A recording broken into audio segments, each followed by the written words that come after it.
What's up sa inyo mga idol, no? So andito kami ngayon sa Liliw, Laguna na, no? So yun, mag-night swimming lang kami nila boss Tenko, ni Julie Port, tsaka yung asawa ni boss Tenko. And so andito kami sa Green Nature Resort, Leisure Park. Ayan, so yun mga idolo, no? So yun, andito tayo ngayon guys. Punta lang tayo sa entrance mga idolo. So yung papakita ko muna sa inyo yung view.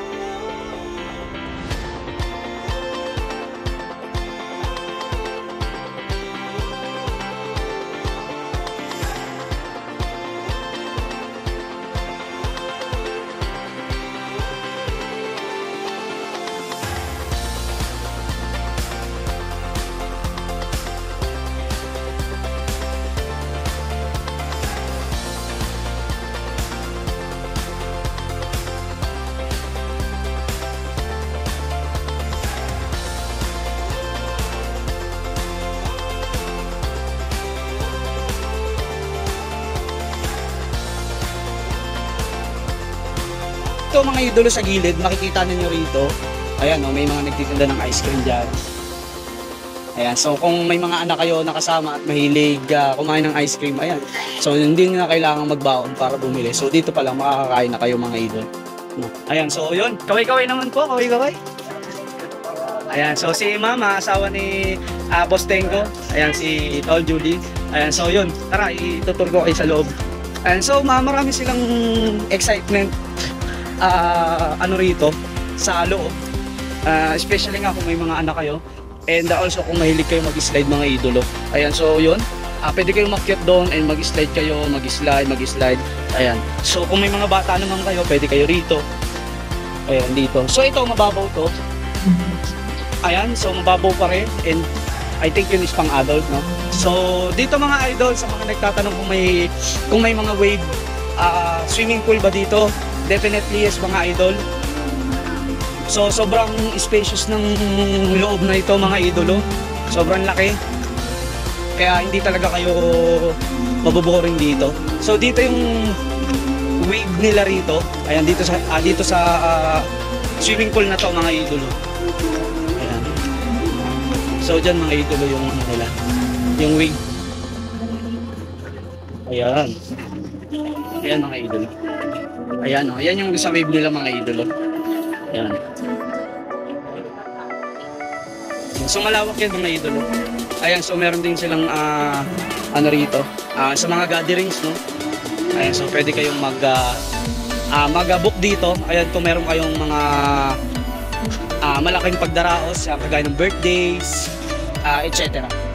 So yun, meron din dito private room. Especially kung marami kayo, buong family. So pwede kayong mag-book dito. Ayan. And pwede nyong magamit yung room na yan. Yan, syempre kasama sa bayan. So yun mga idolo. And so napakarami ng cottage dito. So kung makikita ninyo yung cottage, ang dami. Ayan. Ayan. So ito yung mga guidelines nila rito na makikita ninyo rito. Syempre para maging aware din kayo.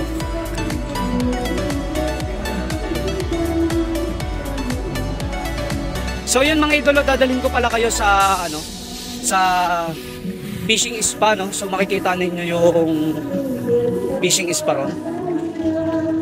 So tara, let's go. Punta tayo doon mga idolo. So yun mga idolo, sa mga mag-iihaw dyan at meron kayong mga dalang pwedeng ihawin. So pwede kayong mag-ihaw dito. And yung mga yung mga pwede ninyong pag-shawera na once na maliligo na kayo at magpapalit sa maraming CR dito mga idol, no? So yun mga idol, so napakalaki talaga nito.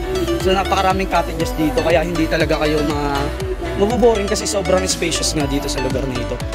So yun mga idolo, ayan meron dong private pool.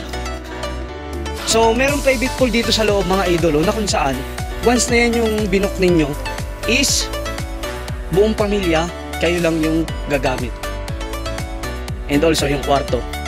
Ayan, may mga room dyan. Ayan, so, yun. Ayan. So, once na nag-book kayo rito, ayan, pwede.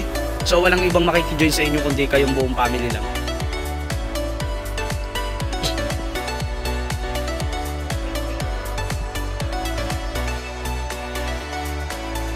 Ayan, so, yun. Ayan, may mga siso din dito, tsaka padulasan. So may mga ganito rin dito, mga idol, no? Kung may mga anak na kayo, yan, pwede silang mag-rides dito.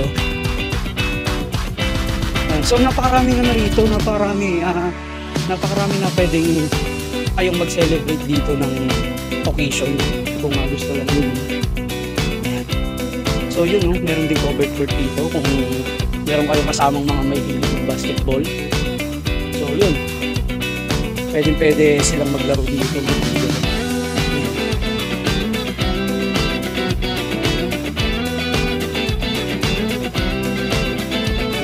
So yun mga idolo. So yun, karamihan ng mga nakatayong puno dito is mga mabababang ano lang. Ayan, niyog lang, mga coconut tree. Ayan, so ito yung sa fishing spot. So makikita niyo yung daming isda dyan. So ang gagawin dyan sa paa ninyo is ilulubog nyo lang and bahala ng isda na. Yun. Kagat-kagatin yung paa ninyo. So yun yung mga idol.